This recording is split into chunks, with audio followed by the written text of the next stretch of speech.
agi hugot nga pagsuporta sa mga atleta sa Juan Asinso Misamis Occidental Provincial Athletes.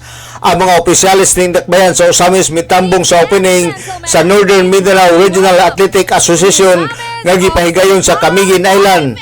Ang mga opisyalis ning dakbayan sa pagpanguna ni Mayor Attorney Indy Wominal Jr.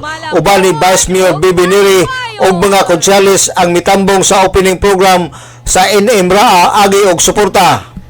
Sa interview ni SK Federated President John Paul Duane Lungsod, ang chairman sa Committee on Sports sa sangguniang paglungsod ning dakbayan sa Osamis, matud pa niya nga sa unang panahon ang mga dibisyon ning probinsya sa Misamis Occidental nag-iya-iya og represent sa mga atleta apan sa pagkakaroon giusa kini ni Governor Henry Wominal gihimo ng Juan Asinso Misamis Occidental Athletic Association.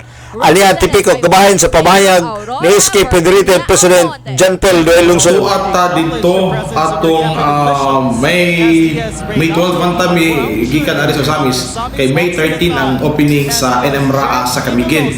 So full force ta dito nga atong gipakita ang atoang suporta ngadto sa atoang mga athletes gikan dinhi sa Asenso Misamis Occidental. Kay kaniadto nasayran nato Sir Dudong nga sa una kanang wala ba nag-iya-iya ba ang pag-represent sa mga division sa probinsya sa Misamis Occidental kay kita diri sa BISOC doon na tay upat ka division, ang division sa Oroqueta City, Tangub City, Osamis City ug ang division sa Misamis Occidental. Karon tungod sa strong support ug dako nga panglantaw ni Governor Henry Wominal, gihimo tang Juan Asinso Misamis Occidental Provincial Athletes. So muna tuwata itong pagka-May 13 ang opening sa NMRA, nagkahiusa ta led by Governor Henry Wominal atong gipakita ang bugos ka suporta ngadto sa ato ang mga delegado aron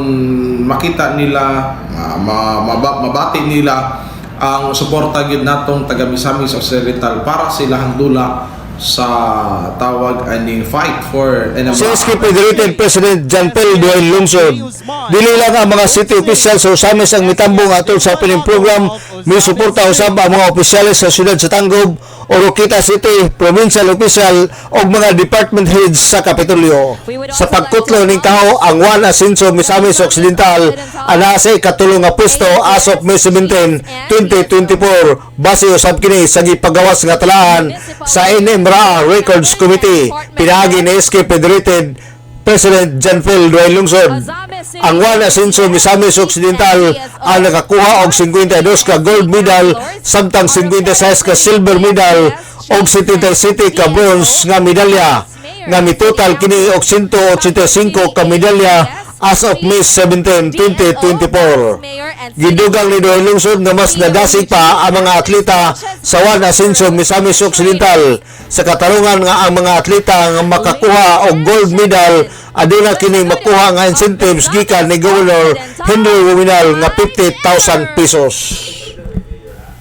Alang sa DXDD Radio Kampana, ang radyo sa Simahan, W45 Dudong Bargamento, Danag sa Dakbayan.